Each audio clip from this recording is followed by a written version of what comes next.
gente, tudo bem? Sejam bem-vindos ao Estatisticast. Eu sou a professora Fernanda Maciel e esse é meu podcast de estatística e dados. E aqui eu trago profissionais que falam das áreas de dados, das mais diversas áreas, para você que está nessa área, quer se atualizar, quer saber mais, você que está em transição de carreira, começando agora nesse mundo, é que com esses convidados, com certeza, você vai aprender muito. E hoje a convidada é a Eleonora Diniz, que é consultora, palestrante e professora e trabalha na área de dados desde 1991. Olha só quanta experiência que a gente não terá nesse episódio aqui hoje. Eleonora, seja muito bem-vinda ao Statisticast e agora, com as suas palavras, se apresenta aí para o pessoal. Bom, primeiro, Fernanda, muito obrigada pelo convite, né? A gente acabou se ela me conheceu num outro podcast, então, assim, muito obrigada por você ter me convidado. Bom, pelo tempo, né, já que você falou desde 1991, a carreira é longa, né? Na verdade, eu comecei a estudar TI, fui estudar TI em 87. Habitualmente as mulheres não faziam TI nessa época, então minha turma tinha pouquíssimas mulheres. E aí eu entro no mercado, já em 88 eu já estava no mercado, logo que eu entrei na faculdade já comecei com estágios, mas ninguém falava muito de dados.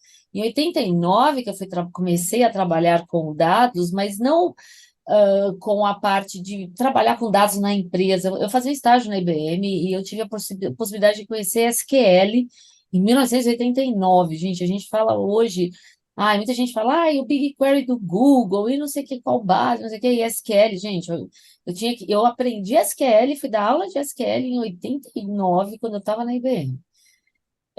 Bom, e aí essa carreira, na verdade, é um pouco híbrida, né? Porque eu começo com TI, depois eu vou para design, depois de um tempo eu vou para fazer um MBA na área de negócios, e quando eu saí do mercado financeiro, porque eu fiquei no mercado financeiro de 91 até 2016, quando eu saí do mercado financeiro, eu sinceramente, assim, isso deve acontecer com um monte de gente, talvez eu já estava com 48 anos na época, eu ficava pensando assim, gente, o que eu vou fazer da vida? Por onde eu começo, né? E aí, nessas horas, eu acho que talvez a grande lição aqui é fazer do limão a limonada, e eu falei, alguém falou assim para mim, meu, tenta aplicar o que você sabe para uma empresa menor. Eu falei, tá bom. E aí foi assim que começou. Então, eu comecei fazendo uma consultoria na área de analytics, porque era um dos temas que eu mais tinha trabalhado dentro do banco, né, com a parte de web analytics, né, mas para ser mais específica. E eu comecei a fazer essas consultorias, e aí consultoria puxa a outra, um vai falando para o outro, e aí surgiu a possibilidade de começar a lecionar. Eu já passei por 11 escolas, eu estou em 7 hoje, e surgiu a possibilidade de palestrar. Só que quando eu comecei a consultoria, como o meu histórico de banco era um histórico que eu tinha muito que acompanhar os dados, eu resolvi montar um dashboard para mim. Falei, bom, deixa eu montar um dashboard do cliente para saber se o que eu estou desenhando para ele está indo bem, né? E aí eu mostrei para um cliente, na verdade foi um dos meus primeiros clientes, e ela chegou para mim e falou assim, cara, isso aqui é um produto. E aí eu conversei com um amigo, ele falou, Léo, o pessoal me chama de Léo, né? Eu falei assim, Léo, isso aqui é um produto. Aí eu falei, aí ele chamava Léo também, eu falei, Leonardo, eu tô pensando em chamar isso aqui de Doutor Métricas. Ele falou, perfeito, registra esse nome, pelo amor de Deus, porque ele falou, todo mundo vai para um nome mais no estrangeirismo, né? E você está com um nome em português, que se você resolver levar para os Estados Unidos, metrics, vai estar ali, coladinho, ninguém vai desconfiar do que é. E ele falou, eu acho legal o conceito de você ser aquela pessoa, aquela plataforma que cuida dos dados da empresa, que era o que eu fazia, né? Então, surgiu o Doutor Métricas, é, infelizmente eu tive viajando e eu perdi o site do Doutor Métricas, eu tenho que fazer um site novo. Deus do céu, olha que loucura. Mas o Doutor Métricas, assim, eu estou falando da parte institucional, né? O projeto em si é a construção dos dashboards para as empresas, e eu faço isso como uma extensão da minha consultoria. Então, um produto vai puxando o outro, né? E aí, essa brincadeira começou em 2016 e eu estou até agora. E assim, cada dia que passa, cada ano que passa, vem surgindo ideias novas, vem vindo mais cliente, vem gente trabalhar comigo. E eu saí de uma desempregada que não sabia o que quer fazer, o que que ia fazer, para hoje, em 2000, encerrando 2023, tendo 8 pessoas trabalhando para mim. Então, eu fico muito feliz de ter saído daquele estágio do tipo, não sei o que eu faço, para ajudar as pessoas hoje, tipo assim, olha, gente, vem aqui, porque eu estou precisando de alguém com esse know-how. E não é só o know-how do dado, né? Então, eu tenho gente que é designer, que me ajuda, tem gente que é de mídias sociais, tem assistente administrativo, tem advogado, tem videomaker, tem várias coisas. Então, assim, tudo isso encaixa no digital, entendeu? Assim, é longa a história, eu tive que tentar aqui fazer um resumo, entendeu? Mas nessa sua história você já falou algumas coisas, né? Duas que eu quero pontuar, que são comentários frequentes. Muita gente pergunta sobre transição de carreira quando você já está mais velha, né? Ah, passei dos 30, passei dos 40. E você estava na área financeira, tudo bem que você tem muito conhecimento, né? Você fez TI, você fez design, trabalhou na área financeira, e ainda assim você foi abrir um negócio numa área, digamos, um pouco nova, né? Um pouco diferente do que você estava fazendo. De certa forma, Fernanda, eu na área financeira, sempre eu entrei com TI. Quando eu fiz minha faculdade de design, surgiu a oportunidade de eu trabalhar com internet. E foi uma coisa que, assim, quando eu digo assim, de uma carreira híbrida, né? Às vezes as pessoas escolhem algumas áreas e às vezes não conseguem relacionar essas áreas. Mas eu não fiz design pensando em relacionar com TI no banco. Eu fui fazer design por um gosto. E porque design, eu percebia muito a questão da inserção da computação gráfica na época, né? Então eu fui fazer design por isso. Só que coincidiu, eu decidi fazer design em 94, entrei em 95, mas coincidiu de em 96 a internet chegar no Brasil. Então, começou a surgir aquelas carreiras de glamour. Ai, você é web designer. Mas eu não fazia. Por mais que eu fizesse o design de alguma página, eu me preocupava com coisas que hoje a gente fala muito que é a área de UX, que é de experiência do usuário, né? User Experience. Então, eu me preocupava com a experiência do usuário, eu me preocupava com o conteúdo, que é a parte de SEO, ou seja, intuitivamente, eu olhava para várias coisas para fazer um conjunto que fosse bom. Então, o que eu digo para as pessoas é que nenhum conhecimento seu é jogado fora. O que a gente tem que perceber é o seguinte: como é que esse conhecimento se encaixa nessa área onde você quer atuar? Porque talvez você não vá usar ele na totalidade, mas você vai conseguir fazer isso de alguma forma.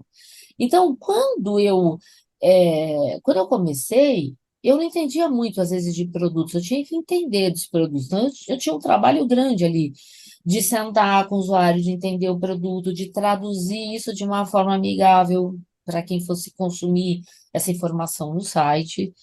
Surgiu a possibilidade de eu começar a trabalhar com Web Analytics em 2001. Então, como eu já tinha um histórico de trabalhar com dados dentro do banco, trabalhar com os dados da internet no meu perfil ia ser fácil, porque afinal de contas eu sabia como trabalhar com os dados. A questão é como é que aquela ferramenta trabalha com os dados. Então você tem que entender o racional daquela ferramenta e como é que eu faço a melhor coleta. Então, de erros e acertos, muitos erros e acertos ao longo dessa jornada, e eu digo que o tempo é o seu melhor aliado nessa hora, porque você precisa de maturidade, né? Então, você chegar num certo ponto, você fala assim, por isso a gente acha que não pode descartar a questão de ser mais velho. Se você tem uma experiência nesse sentido, você tem uma visão à frente de outras pessoas que viveram menos, né? Então, o que que acontece hoje? Hoje, quando eu chego numa aula, eu falo para as pessoas, tá bom, ó, você quer começar certo? Você tem que começar com esse passo, esse passo, esse passo. Então, você tem que começar com a estratégia, porque a estratégia vai te guiar qual é a métrica que você tem que olhar. Então, eu levo essa. Isso não é uma metodologia em nenhum livro. É uma vivência que se tornou uma metodologia e que eu acabei registrando isso no e-book, eu construí um framework falando disso. Porque eu falei assim, gente, eu quero ter um checklist, eu quero ter um guide para as pessoas não errarem. Porque essa área, ela, por um lado, ela é uma área ela é uma área multidisciplinar. Por quê? Eu preciso entender de TI, mas eu preciso entender o que, que o negócio quer. Senão, eu não consigo conectar isso, né? Então, quando eu vou para o mercado, quando eu falo não sei o que eu vou fazer, porque eu não consegui enxergar que alguém poderia precisar daquele meu conhecimento. Acho que essa foi a primeira coisa. E aí, a recomendação da coach foi o seguinte: procure alguém, uma empresa, um amigo. Essa hora, um não você já tem, mas procure as pessoas com a seguinte coisa: olha, eu quero validar uma ideia. Você não, você tem que começar esse primeiro start, esse primeiro pontapé foi gratuito. Eu fiz o trabalho para a moça gratuito. Em troca, ela me dava um feedback. Ó, isso eu acho que tá legal, isso eu não entendi. E aí eu fui ajustando a minha linguagem, fui ajustando a minha postura, tanto na questão profissional quanto na questão das aulas. Então a aula foi legal porque eu também pegava profissionais com diversos níveis de conhecimento. Então isso me ajudava a criar repertório para chegar para o cliente. Então a gente testar isso, então assim, a gente que estiver aqui nos ouvindo e quiser fazer essa transição de carreira, veja aquilo que você quer ofertar e procure alguém que você, um amigo, sei lá, o amigo do amigo, olha, você tem alguém para me indicar? E aí, a melhor saída é você procurar talvez um pequeno empreendedor, porque aquele profissional nunca vai conseguir ter alguém com o seu gabarito. Você vai começar a cobrar barato no início? Vai, mas vai chegar uma hora que vão começar a aparecer, porque eu vou te falar, esse tempo inteiro, já estou aqui há quase há 7 anos trabalhando como empreendedora, eu não gastei um tostão fazendo anúncio do meu trabalho. Porque o meu trabalho, ele circula no boca a boca, porque a pessoa fala assim, cara, ela me ajudou, ela entende, ela compreendeu. Aí vai falando para outro, vai falando para outro. E aí tem um outro trabalho de posicionamento na rede social. A gente tem que usar a rede social a nosso favor. E talvez aqui, por que não um LinkedIn para falar? Comece a construir a sua autoridade. Comece a jogar na rede, né? Você faz isso nas redes sociais, né, Fernanda? Então, eu acho que assim, acho que a dica aqui é use o que você conhece para aplicar no negócio de alguém, testa, né, o que a gente chama isso nas startups de MVP, né, um mínimo produto viável, né, mas você teste isso e vá aprimorando. Vai chegar uma hora que você vai ter uma entrega. Você vai conseguir entregar um serviço ou até mesmo criar um produto, como aconteceu comigo, né? Eu criei um serviço de consultoria, mas eu tenho um produto digital que é os dashboards que eu customizo para os meus clientes ou para quem precisar. E aí, eu acho que se chegar o momento, tiver a oportunidade de lecionar, de ensinar, é muito bom, porque eu acho que essa troca é saudável. Essa troca faz você crescer, te ajuda a criar repertório, e outra, o aluno vem sempre com uma dúvida que você fala assim, nossa, eu nunca tinha pensado nisso. E aí é a hora que você tem que não ter medo de dizer, olha, eu não domino tanto esse assunto, mas eu vou pesquisar e eu trago na próxima aula. Eu falo isso. E eu trago na próxima aula e os alunos falam assim: nossa, professora, acho que você é uma das poucas que voltam na aula com a dúvida respondida. Tem muito aluno, professor que dá um somebody love e deixa a dúvida esquecida, entendeu? É assim que funciona. E eu acho que a dúvida do outro é bom para você, por quê? Porque você enriquece o seu conhecimento, você vai ganhando muito mais informação. E as pessoas falam assim, nossa, mas você é uma biblioteca ambulante. Não, é que você fala tanto sobre esse tema, né? E aí as pessoas vêm te perguntando tanto, você vai aumentando, você vai conhecendo mais e mais. Eu acho que é isso, assim, em resumo. Desculpa, eu falei demais, né? Não, imagina, inclusive eu mesma aprendi muito na internet, né? Porque exatamente o que você falou, eu coloco caixinha nos stories, né? Eu uso muito o Instagram, e a pessoa faz uma pergunta, então tem muita pergunta de estatística e tal, que, né, tá ali na ponta da língua. E tem coisa que eu falo assim, peraí, deixa eu dar uma olhada nisso. E tem perguntas até, né? O que já aconteceu. Como que se usa um determinado teste? Gente, eu nunca ouvi falar nesse teste, um teste estatístico. E aquilo, né? Mesmo numa faculdade de 4 anos, você também não aprende tudo, mas mesmo se eu aprendi, foi aquele ano passando. E aí você vai dar uma procurada, é um teste muito usado específico da área de química. Gente, eu não trabalho na área de química, por isso que eu não sei. Também, as pessoas também acham que a gente sabe tudo, não é? Sim. Mas com certeza a gente aprende, porque a gente também fica, segue outras pessoas, né, que falam um certo conteúdo, você assiste conteúdo de outras pessoas. Eu falo para as pessoas, eu falo para os meus alunos, gente, compartilhe conteúdo na internet, né? Um projeto que você faça, né, o seu portfólio, ou até mesmo de vídeo que você sabe, porque é a sua identidade na internet, sua identidade digital. Então você está mostrando como conhecedora daquele assunto. Então eu adorei isso que você falou, porque vai bem com o que eu falo também. E você está falando, né, dos seus dashboards e das métricas, do doutor Métricas.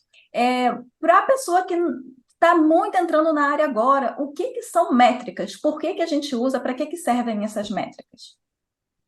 Bom, vou explicar de um jeito. Vou até aproveitar que eu estou com um artefato aqui na minha mesa, que é uma régua. Tudo bem que é uma régua de metal, mas vamos dizer isso aqui, ó. Isso aqui é uma unidade de medida, certo? A gente está falando de centímetros. Se vocês forem lembrar de. Vamos falar do costureiro, ele usa uma fita métrica, né? Então, a métrica, na verdade, é uma medida que você tem e que ela está dentro de um sistema. Então, se a gente for olhar pelo sistema de distância, a gente está falando de metro, de quilômetros, ou até mesmo centímetros, é distância. Eu posso ter métrica para, sei lá, posso ter uma unidade de medida para tempo. Então, eu tenho hora, minuto, segundo. Percebam que a gente tem formas de medições em determinados sistemas. Quando a gente chega no digital, a gente também tem métrica. A métrica no digital vai servir para medir três grandes blocos. O primeiro é a audiência. Por quê? Porque a gente quer medir a audiência, seja do site, seja das redes sociais.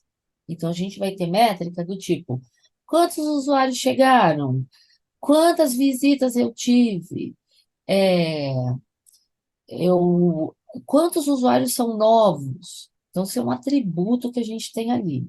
Então, a gente tem métrica e elas são, na verdade, elas são coletadas por um processo mais voltado na TI, né? Onde a gente faz um negócio chamado tagueamento. O tagueamento vamos traduzir aqui de uma forma bem simples, é uma forma de você etiquetar o seu site. Então, pensa que tag é etiqueta.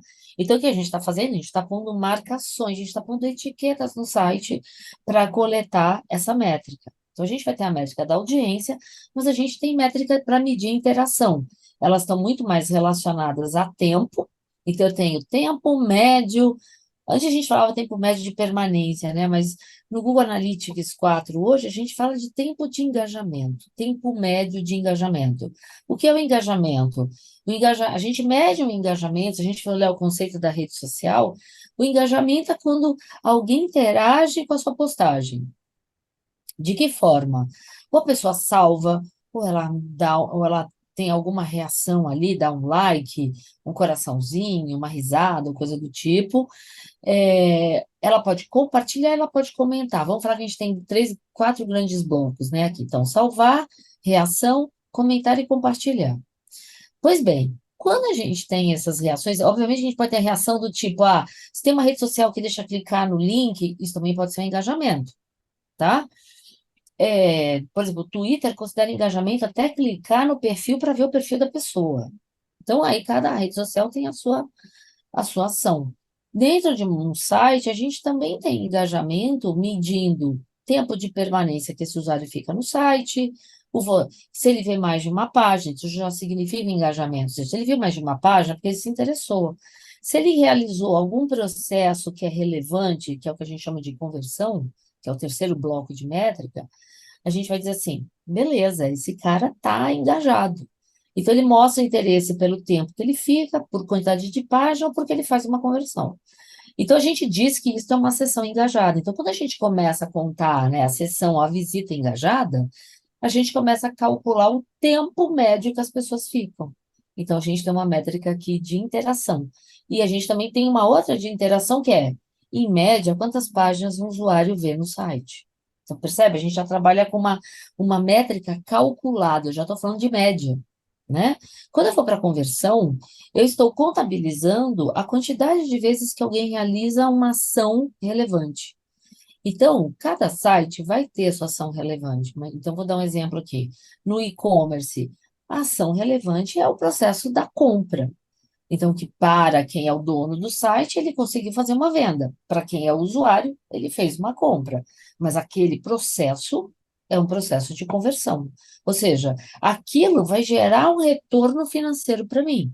Aí você pode falar assim, poxa, mas eu estou trabalhando com um site que não vende, então eu não tenho receita. Não, você não tem a receita medida pela interface web.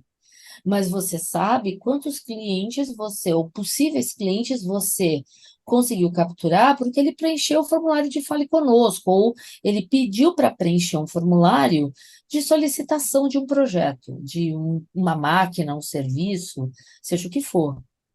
Quando esse cliente preenche ali, ele se tornou quase um cliente, né? Alguém muito quente, um cliente que a gente chama de lead no marketing, né? Ou seja, aquele cara é um cara quente que você pode transformar ele em cliente.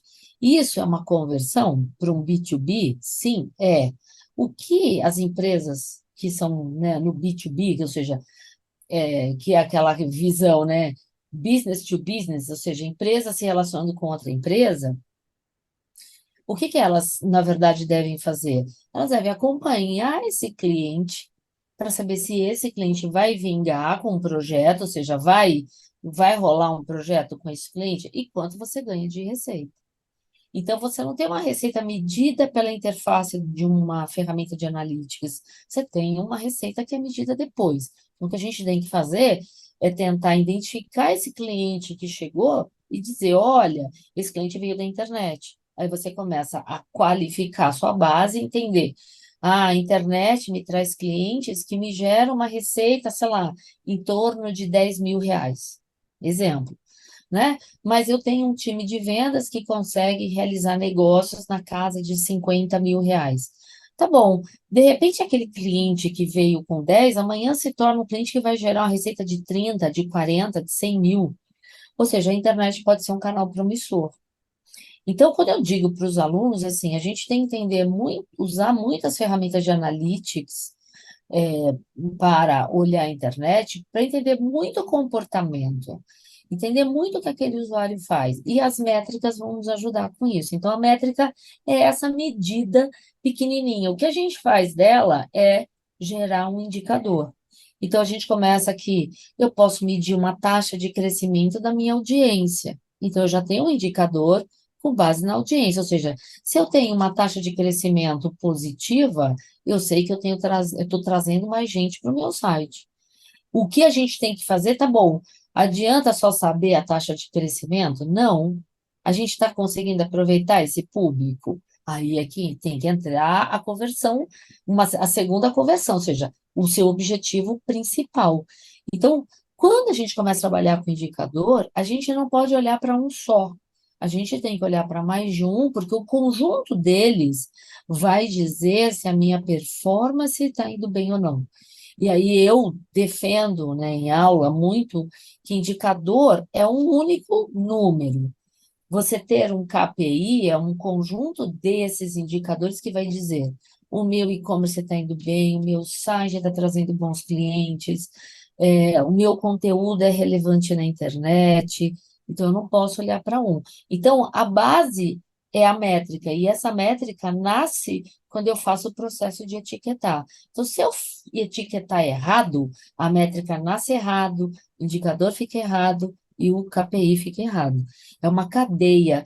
Por isso que a gente precisa pensar nessa base. O que que eu quero? Por isso que a gente tem que pensar nessa unidade de medida, que é essa métrica que eu tenho ali. Ou seja, é um número que eu preciso coletar, que no geral são quantidades, na grande maioria das vezes. O que a gente faz é interpretar eles dizendo, ó, isso aqui me ajuda a analisar a audiência, isso aqui me ajuda a analisar a interação, essas métricas me ajudam a analisar a conversão. despertei aqui, fiz uma aula, né, de métrica, né? Foi uma aula. E aí, nisso, isso você coloca no seu dashboard que você apresenta, né? No seu caso, você faz uma consultoria para um cliente, e é isso que você apresenta para ele, certo? É o seu produto final. Eu faço essa jornada inteira, ajudo ele a entender os pontos que são relevantes, escolho as métricas, faz toda a coleta. Tá bom, agora você tem um número redondo, porque a grande maioria das empresas sofrem com isso, por ter um número que não é redondo. E aí, quando a gente fala assim, não, olha, agora esse número está correto, aí a gente vai lá e monta o dashboard com os números que são importantes dele ver. Não só os números de conversão, mas assim, como é que o usuário está chegando, né? Quem é o tráfego? Da onde vem esse tráfego? Né? Como é que performa as suas campanhas? Como é que performa as suas redes sociais? Então, eu trago um dashboard, uma visão 360 para ele. Eu trago site, busca orgânica, busca paga e rede social. Legal. E agora, voltando, pensando em toda a sua carreira, né? Como você falou da sua jornada, eu gostaria de saber que, qual foi o seu maior aprendizado e o que mais te surpreendeu? Olha, eu acho que assim, eu fui fazer TI por gosto, viu? Eu acho que, na verdade, todos os cursos que eu escolhi muito mais por uma questão pessoal do que, assim, pensei um pouco no profissional, talvez quando eu fui fazer MBA, sim, pensei. Mas eu pensei do tipo assim, olha, eu vou ser um profissional de TI com uma visão mais aberta. Foi o que eu pensei na época. Mas quando eu fui fazer TI, a gente não tinha essa diversidade. Então, eu vou fazer TI porque eu falava assim, cara, eu gostei disso, isso aqui é o futuro. Eu vou fazer esse negócio. E quando eu entrei na faculdade, a gente ainda tinha cartão perfurado. Então, eu falo para os meus alunos que eu sou a prova, eu sou um documento vivo de quem viu o cartão perfurado, os disquetes de 9 polegadas, os de 5 e 1/4, os disquetinhos pequenininhos, os pendrives, os CDs, os DVDs, a nuvem e a inteligência artificial. Eu falo, gente, e eu estudei inteligência artificial em 87, 88, acho que eu tinha aula de inteligência artificial. A gente só tinha aula conceitual, porque a gente não tinha capacidade de máquina para processar aquilo, né? E eu falava assim, gente, será que um dia eu vou ver esse negócio funcionar? E agora, e o que que a gente tem? ChatGPT. Aí eu fui falando, meu, caraca, que coisa louca. O ChatGPT 4, que é o pago, você pode jogar uma planilha de dados lá e falar para ele assim, ó, faz isso, faz isso, faz isso. Aí a gente começa a pensar, será que a inteligência artificial faz tudo? Não, a gente precisa ter um pouco desse know-how de conhecimento para pedir o certo. Então, não adianta qualquer tecnologia que apareça se você não sabe o que você quer. Então, quando eu fui lá fazer TI, isso foi uma coisa que eu fui aprendendo ao longo do tempo. Então, assim, foi bom ter entrado na área técnica ali, porque eu entrei na área técnica no banco, foi. Mas acho que talvez a coisa que me diferenciou foi a hora que eu mudei para uma área de negócios. Eu ainda estava ali, eu só tinha minha formação de TI e eu fui para uma área de negócios. E foi difícil, porque entender a linguagem do outro, que era um ambiente, era um mundo completamente diferente, e aí você começa a perceber que todas as áreas têm os seus jargões. E os caras falavam, eu falava assim, gente, estou boiando, o que que ele está falando que eu não sei o que é? Que nem eu falei aqui de lead, né? Eu falei algumas palavras que eu tentei traduzir. E isso é uma coisa que acho que foi isso um grande aprendizado. Tudo que eu falo assim, por mais que pareça ser óbvio, mas não necessariamente é para todo mundo, né? Então, acho que esse foi o fato de transitar por várias áreas me mostrou isso. A gente nunca pode achar que o outro sabe, que principalmente o cliente sabe, então a gente não pode falar o ó, achar que não é ó, eu não vou fazer algo redundante. Não, acho que essa é uma grande sacada. Eu acho que a outra grande sacada que foi ter não só a diversidade de áreas por onde eu passei, mas eu acho que também a diversidade do conhecimento. Então, quando eu fui fazer design, eu fui fazer design não pensando na internet, porque eu comecei a olhar para design em 93, 94. O que a gente falava na época era de computação gráfica. O grande boom nesse período era a computação gráfica. E o que me despertava atenção era ver que era notório, né? a identidade visual da Rede Globo. O Hans Donner estava ali na Globo naquela época e repaginou a Globo. E eu falava assim, gente, olha esse cenário, gente, olha essa abertura. Eu ficava assim, eu queria ver a próxima vinheta de novela. E eu achava o máximo, porque em algum momento ele mostrava o making of. Eu falei, gente, eu acho que eu quero fazer design só para fazer isso. Sabe aquela coisa de gosto pessoal mesmo? Eu tinha que fazer uma outra faculdade mesmo. Minha faculdade de TI era, como é que fala? Era tecnólogo, então o MEC não me deixava fazer pós. Então isso foi legal. E aí eu fiquei 4 anos de faculdade idealizando uma vinheta para o programa do Jô Soares. Eu entrei na faculdade com isso. Então, acho que tem um outro aprendizado muito bacana aqui, é que quando você tem foco, não importa o que você vai fazer, mas é foco. Eu fiquei 4 anos de faculdade focada naquilo. E as pessoas falavam assim, meu, você é louca? Olha só, você tinha que fazer um TCC mais simples, vai fazer vinheta de Jô Soares. O que você tem na cabeça? Eu falei, gente, mas é gosto. Eu quero fazer. E aí, quando você acredita naquilo, não importa quem vai falar o que para você. Você acredita. E aí, acho que vamos aqui levar para um outro âmbito. O pessoal fala assim, ah, lei da atração, e o universo conspira, não tem aquelas coisas? Eu falo, gente, acho que eu vivenciei isso.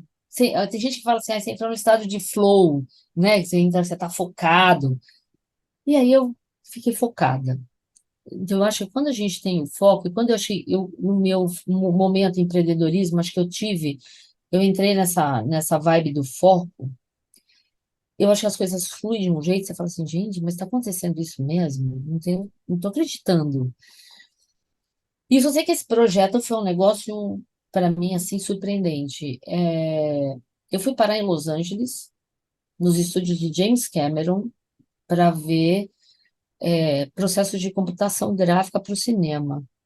Eu conheci um dos animadores de Toy Story. Eu fui no estúdio da Fox saber como é que ele tinha feito efeitos especiais do filme que ele estava trabalhando. E eu voltei pensando assim, tá bom, olha, realizei o sonho fui ver como é que os Estados Unidos trabalha. Eu fui no SBT, eu recebi material do Hans Donner com todas as vinhetas da Rede Globo para eu fazer meu trabalho. Eu falei, gente, eu estou realizada, eu consegui cumprir o objetivo. Era produzir a bendita da vinheta, produzir. E aí, para fechar com chave de ouro, na primeira semana de dezembro, em 1998, eu tive o prazer de ser entrevistada pelo Jô Soares e apresentar a minha vinheta. E eu faltei no banco nesse dia. Aí, aí você fala assim: ah, tá bom, eu gravei, mas eu não sei se vai pro ar. Meu, foi pro ar naquele dia. Eu chego no banco no dia seguinte. Era você no programa do Jô Soares, gente, era eu, no programa do Jô Soares apresentando meu TCC. Aí a pessoa falou assim, gente, que demais. E aí eu atirei no que vi e acertei no que não vi, porque eu acabei com tudo isso despertou interesse no banco. Eu tinha um amigo na área de marketing, aí outra coisa que eu falo para todo mundo, gente, conexão, networking é tudo na sua vida, né? Eu uso esse lema hoje, conexão é tudo, porque eu conecto dados, eu conecto pessoas, eu conecto insights, e a gente tem que ter essa visão aberta. Então, quanto mais a gente abrir os nossos horizontes, de olhar para várias coisas, você fala, meu, mas eu conecto isso com isso. E às vezes você conecta coisas que outras pessoas não enxergam, mas você, de repente, você está no oceano azul porque você conectou antes dos outros. Você entendeu? E aí, bom, um amigo meu trabalhava no marketing, conhecia um pessoal da internet, falou, gente, vocês têm que conhecer essa mulher, porque ela é de TI, ela conhece banco, acabou de fazer um negócio em design, pessoa perfeita para a internet, que foi que eu entrei na internet em 99. E não era, eu não estava mirando a internet, eu estava mirando um gosto pessoal. E isso fluiu de um jeito assim. E eu acho que quando eu comecei, quando na verdade teve a fusão com o Itaú, aconteceu também esse estado de flow quando eu comecei a trabalhar com o Google Analytics, que eu comecei a entrar a fundo no Google Analytics em 2011. E eu não sabia, assim, ele já tinha mudado algumas, já tinha tido upgrade de algumas versões. Chegou a um ponto de eu não dava mais suporte para o Brasil, eu dava suporte para a América Latina, então eu dava suporte para o Paraguai, Uruguai, Chile, Argentina, fazia treinamento, mas era uma coisa, para mim, muito prazerosa, eu adorava fazer aquilo. Só que, às vezes, acho que aí tem uma coisa também do mercado em si, ou às vezes a hierarquia se incomoda, ou às vezes a hierarquia não enxerga o valor daquilo porque eu enxergava. Eu saí em 2016 porque meu chefe não percebia que aquilo tinha um valor agregado tão alto. Então, parece que eu coletei um conhecimento e quando eu fui para o mercado, poucas pessoas falavam. Eu falei, gente, como é que o mercado não fala disso? E aí foi a hora que eu acho que eu comecei a surfar antes. Então, por isso que eu falo, quando a gente conecta as coisas antes, quando a gente enxerga, meu, vai lá e testa. Então, eu acho que essas são coisas que eu acho que é um aprendizado que eu olho para trás e falo assim, mas não foi pensado, foi muito de intuição, né? Então, acho que quando eu venho para o mercado e venho trazer tudo isso, eu percebo que é muito bacana, porque as pessoas falam assim, nossa, mas você entende daquilo, você entende disso, porque eu me permiti, enquanto estava no banco, de aprender várias coisas. Eu não falava não. E às vezes a gente pega um trabalho e fala assim, ai, meu, esse trabalho é tão porre, por que eu tenho que fazer isso? Né? Você sabe que foi engraçado que eu fui fazer um trabalho que era porre, que era cuidar, eu fazia acompanhamento dos domínios que tinham no Itaú. Gente, era uma quantidade imensa. Acho que a lista total tinha quase 30 mil entre domínios e domínios internos. Eu fui entender desse universo. O que que aconteceu? Passado um tempo, eu fui dar aula de SEO. Para quem não conhece, SEO é o Search Engine Optimization.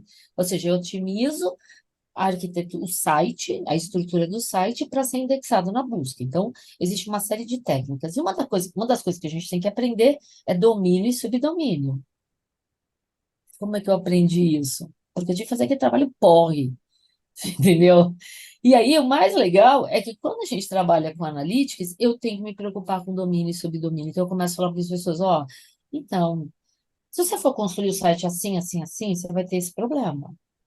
E ninguém vai te avisar, você vai descobrir o problema lá depois. Você vai achar que seus dados estão bombando e no fim seu dado não está tão bom assim. Por quê? Porque você configurou um negócio de um jeito e você não sabe como a ferramenta tecnicamente funciona.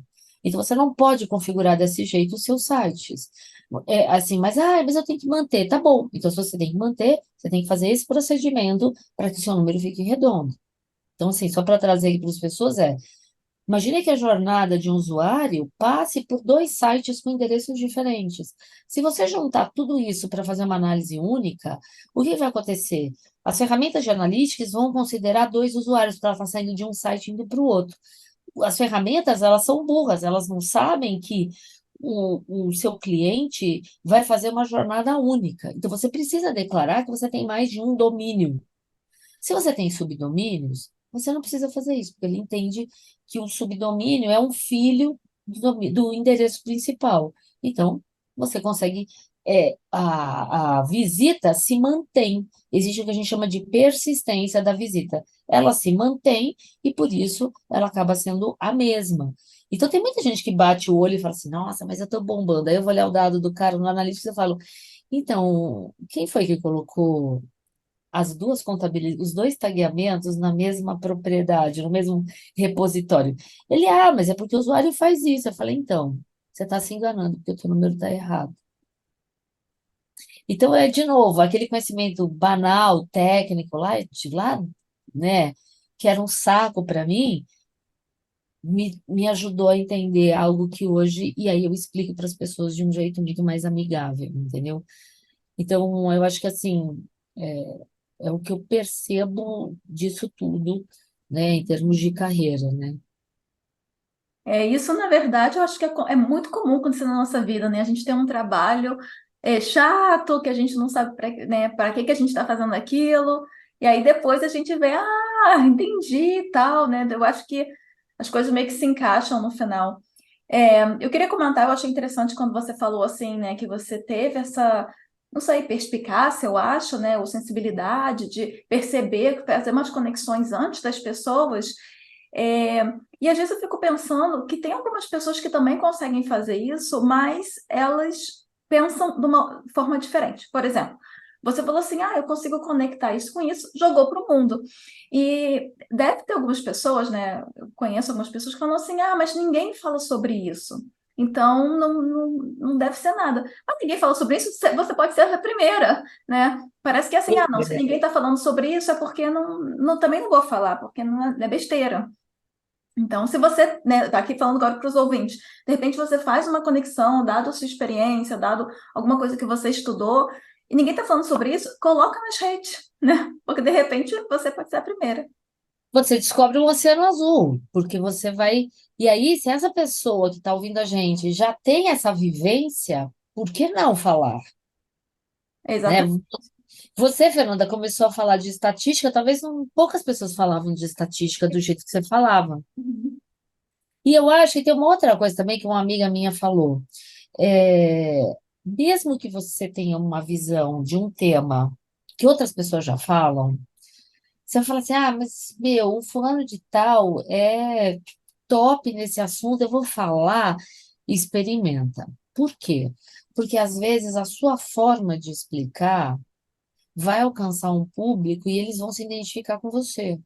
É que nem médico, não tem 20 mil cardiologistas, por que todo mundo vai em um? Não, as pessoas vão em outros.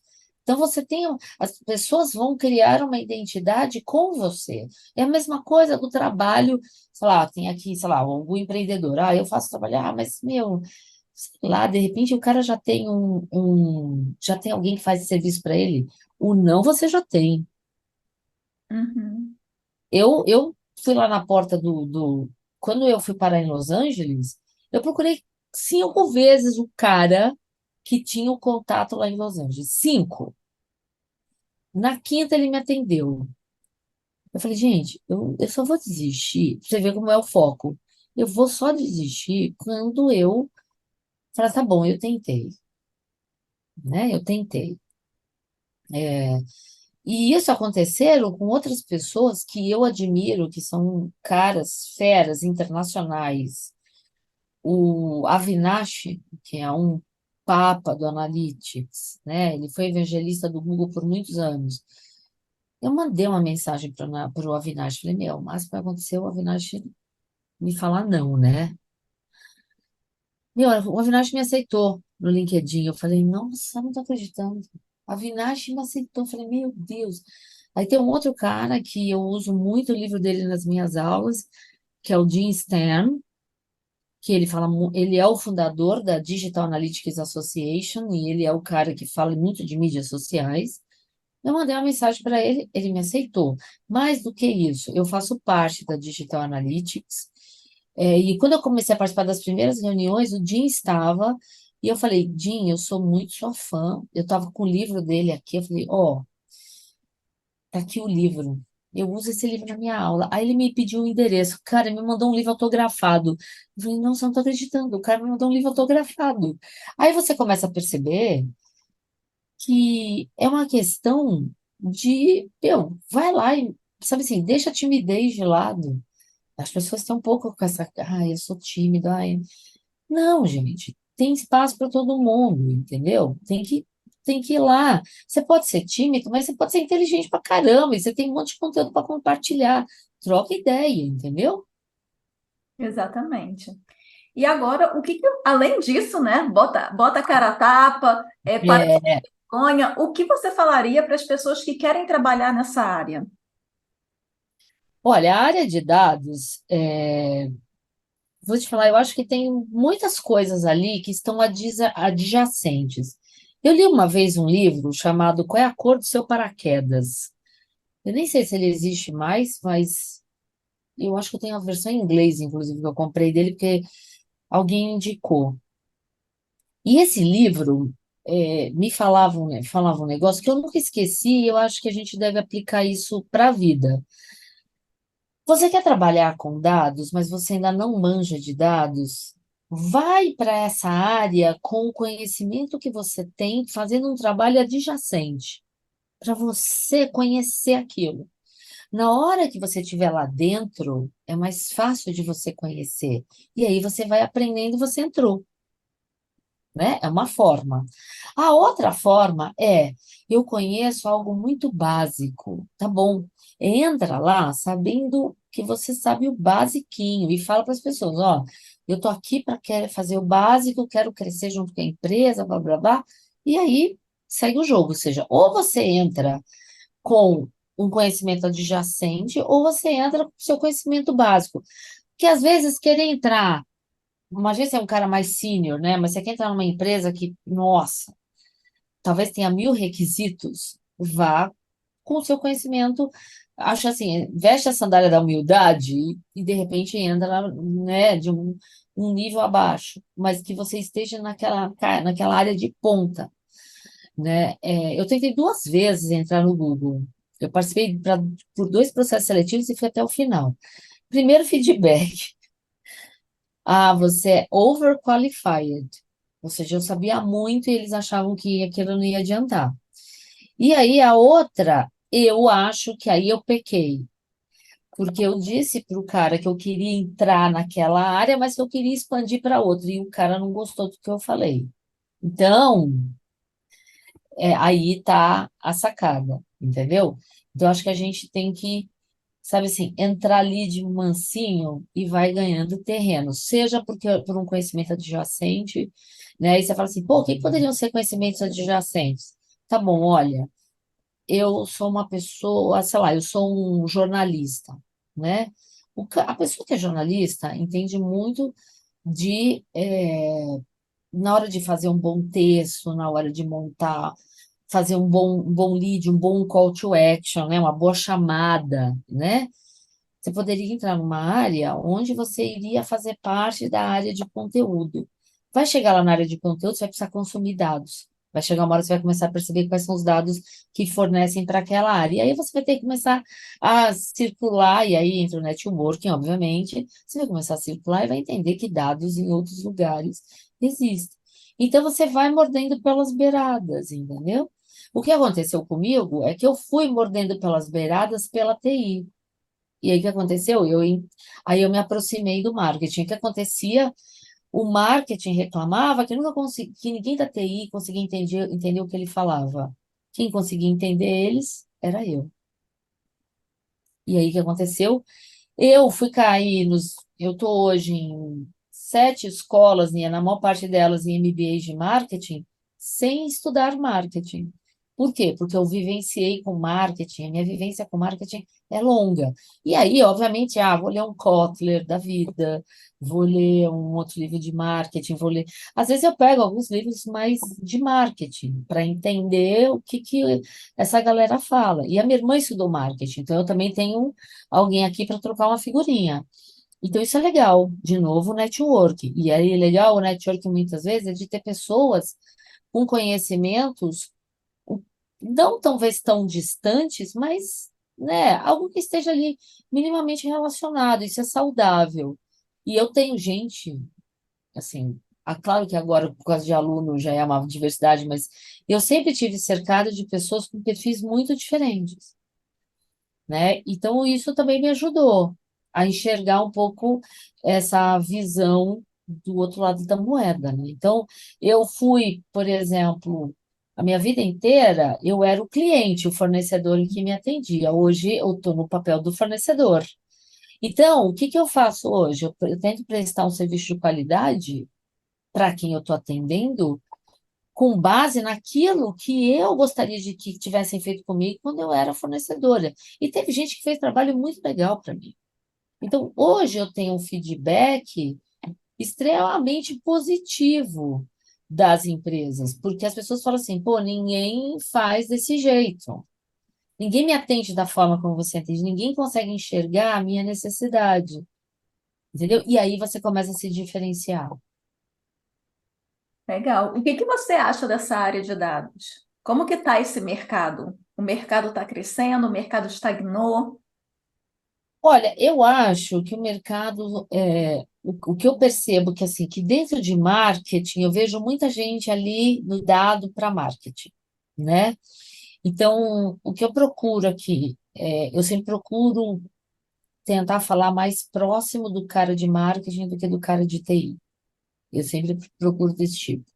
Mas eu percebo muita gente ali tentando falar, sabe? Então, a gente acaba percebendo que tem profissionais que, às vezes, o que diferencia um do outro é o jeito de falar e a vivência, a bagagem que cada um tem, tá? Mas eu comecei a perceber que tem empresas em outros segmentos que também precisam do marketing, mas o marketing não é tão forte, e que precisam de uma pessoa para dar um suporte ali. Então, por exemplo, eu fui falar, eu já fui fazer uma palestra para o pessoal de indústria. Ninguém fala de marketing na indústria, entendeu? E aquele cara é carente disso. E aí eu fui falar de marketing para o pessoal que é prestador de serviços em TI. Aquele cara não vivencia marketing, entendeu? Então eu acho que a gente, de novo, né? Visão mais aberta. Eu acho que eu fiz um pouco desse movimento aí nos últimos 2 anos de começar a enxergar outros mercados. Porque se a gente fica ali preso às agências de marketing, aos e-commerces, que é o que todo mundo, né? Todo mundo fica ali tentando querer morder uma fatia ali do mercado, é diferente, é difícil. Chega uma hora que vai saturar. Então, a gente tem que começar a procurar, pô, vou procurar empresa, tem empresa farmacêutica, tem empresa nas áreas de educação, a gente tem que explorar esses outros nichos. Então, a gente como empreendedor, até para, e aí é aquela coisa, né? O empreendedor não pode colocar todos os ovos numa cestinha, né? A gente tem que ter várias opções ali, porque se aquela cestinha caiu, quebrou os ovos, eu ainda tenho uma fonte de renda por outros caminhos. Então, hoje, eu tenho a consultoria, eu tenho a palestra, eu tenho as aulas, eu tenho curso próprio, eu tenho dashboard, entendeu? Daqui a pouco daqui a pouco aparece outra coisa, entendeu? A gente tem que estar com esse passo à frente, assim. Enfim, o empreendedor precisa pensar nisso. Com E eu certeza. acho que e eu acho que o MBA de negócios, quando eu fiz, eu vou só fazer outro parênteses, né? Eu fiz TI, fiz design, depois fui fazer MBA em negócios. Então, eu fiz TI na FATEC, design no Mackenzie, e fui fazer MBA de negócios na FGV. Talvez o melhor lugar para você estudar negócios é FGV, né? Aí eu tô lá na FGV. Quando eu resolvi fazer, o pessoal falou assim: mas você é louca? Você vai fazer MBA em negócios? Você tinha que fazer MBA em governança de TI. Eu falei: não, gente, mas eu quero fazer esse. Porque eu acho que eu acho que é legal ter essa visão. E aí, o que acontece quando eu viro empreendedora? Tudo aquilo que eu aprendi se tornou relevante. Porque aí eu sabia que eu tinha que olhar para finanças, eu sabia que eu tinha que pensar em RH, que eu tinha que pensar em direito, em marketing, né? Contabilidade, né? Hã? Contabilidade. Eu tinha que pensar em tudo. Então, você fala assim, gente, por isso que eu pensei, quando eu falei para coach, eu falei, assim, gente, mas como é que eu começo? Eu sei que é um saco fazer isso. Aí, esse escritório, que é onde o banco pagou, eles ensinaram a gente como que a gente abriu uma empresa. Então, eu falei, bom, já sei, vou começar como um MEI. Aí, comecei como um MEI. Aí você começa, tá bom, agora não dá mais. Agora você vai virar ME, agora você vai virar limitada, agora você vai virar sociedade, entendeu? Sociedade anônima, qualquer coisa do tipo, mas foi importantíssimo. Porque hoje eu falo assim, gente, de novo, nenhum conhecimento é desperdiçado. E agora eu queria saber sugestões de você. Uma é um livro que você gosta bastante para recomendar para o pessoal, e outro é uma pessoa ou um canal que seja uma inspiração para você. Assim, inspira o pessoal aqui também. Muito bem. Bom, eu já vim preparada, né? Eu já falei do Jim Stern. O Jim Stern, eu acho que ele não tem, eu não lembro se ele tem algum canal, eu não lembro disso, mas o Jim Stern, depois eu deixo o nome aqui com você direitinho para você colocar na descrição desse vídeo. O Jim Stern é um cara que fala de mídias sociais, ele tem um livro de mídias sociais, Métricas de Mídias Sociais. Acho que é um bom livro para as pessoas terem, eu não estou com ele aqui. Mas tem uma pessoa que eu sou fã dela, muito fã dela, que é a Marta Gabriel. Então, assim, quer entender de inteligência artificial? E eu tô acabando de ler esse livro, que é Do Zero ao Metaverso. A Marta conta desde o início da história, daquela coisa da internet, como é que a gente chegou no metaverso. E isso é muito legal nesse livro, e eu ainda tenho, assim, né, um carinho imenso, porque ele está autografado, inclusive, que eu comprei ele o ano passado, tinha sido recém-lançado, no ano passado eu comprei, falei, gente, eu tô acabando ele. E foi uma coisa que foi engraçada, que tem um momento aqui nesse livro que ela fala de robótica, e robótica foi uma das coisas que eu estudei lá no TI. E aí, quando eu entrei no capítulo da robótica, eu falei, nossa, quem diria que o que eu estudei lá atrás de robótica, eu ia ver agora, né, no livro da Marta. E a Marta fala muito de inteligência artificial. Eu gosto muito, a Marta está muito presente no Instagram e no LinkedIn. Eu não sei se a Marta tem um canal no YouTube, eu não lembro de ter visto. Ela tem um outro livro que é legal também, que é de marketing digital. E a Marta, junto com o Kios, eles fizeram um livro, eles estão fizeram uma segunda edição que eles lançaram na pandemia, e é muito legal esse livro. Esse livro eu tenho no digital, mas eu não sei onde que ele está aqui, não. E aí, esse livro é muito legal. Esse livro é muito legal porque é um livro que ensina esse básico para as pessoas. Então, depois procure esse livro de marketing digital da Marta Conquiso. E eu acho que se tem uma outra coisa que vale muito a pena dar uma olhada, está em inglês, mas é o blog do Avinash. O blog do Avinash talvez é a memória viva do marketing digital. Como ele, por ser um evangelista do Google, ele tem um histórico ali impressionante. Eu acho que nos últimos tempos o Avinash resolveu monetizar, mas eu acho que é um valorzinho bem pequenininho ali para pagar, e eu acho que vale a pena como um acervo de histórico do que a gente viu em todo esse processo de evolução do marketing. E aí, das métricas, dos indicadores, e aí a gente vai para modelo de atribuição, a gente vai evoluindo nessa história. Então, vale muito a pena aí o pessoal. Depois eu deixo todas essas referências para você, tá? Excelente. Então, agora que a gente está se encerrando, eu peço para que você faça o seu jabá, deixe o convite para o pessoal conhecer o seu trabalho nas redes sociais e também o seu site. Bom, eu tô assim, o que que eu fiz, né? Uma coisa que eu acho que aí talvez dica para empreendedor, tá? Isso na verdade, quando eu ainda não era empreendedora, toda a rede social eu falava assim, não, gente, deixa lá xeretar. Então, eu guardei meu nome em todas as redes. Aparece uma rede, eu tô lá, Eleonora Diniz. Então, você quer me achar no Twitter, Eleonora Diniz? Eu não publico muito lá. Então, assim, tem alguns lugares que eu tô lá reservada, mas eu não consigo interagir muito. Chega uma hora que você fala assim, meu, não aguento. Então, assim, eu tô muito forte no LinkedIn e no Instagram é minha segunda rede. A minha principal rede é o LinkedIn. Então, eu procuro muito falar para as empresas, eu falo para as pessoas. Em alguns momentos eu falo de carreira, em alguns momentos eu falo realmente de dados. Recentemente eu fiz um post falando de os óculos inteligentes, se vai vingar ou não, que é uma coisa que eu gosto muito, que é também falar de inovação. Então, estou presente nessas duas. O meu site, eleonoradiniz.com.br, lá você encontra os serviços, os clientes, onde eu estou atuando, em que escolas eu estou presente, né?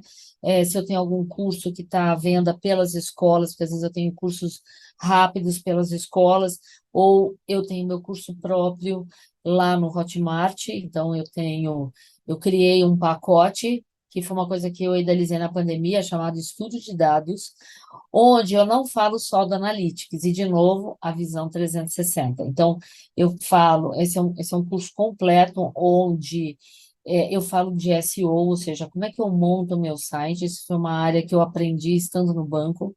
Então, como eu deveria montar meu site da melhor forma, como eu deveria pensar nas minhas campanhas, porque isso foi algo que eu aprendi com o pessoal de marketing.